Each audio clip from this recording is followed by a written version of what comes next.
जिल्ह्यात पोलीस दलातर्फे सुरू असलेल्या ऑपरेशन ऑल आऊटची शिरपूर शहर परिसरातही अंमलबजावणी सुरू असून त्या दरम्यान 21 एप्रिलला रात्री 12ला आमोदे गावाजवळ एकाला गावठी पिस्तूल आणि जिवंत काडतुसांसह अटक करण्यात आली। पोलीस अधीक्षक श्रीकांत धिवरे यांच्या आदेशावरून शहर पोलीस ठाण्याच्या हद्दीत ऑपरेशन ऑल आऊटची अंमलबजावणी सुरू होती।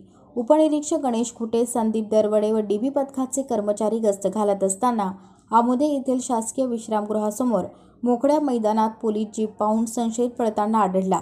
त्याला पकडून झडती घेतली असता गावठी बनावटीचे पिस्तूल आणि मॅगझिन व 2 जिवंत काडतुसे आढळली। या मुद्देमालाची एकूण किंमत 27,000 रुपये आहे।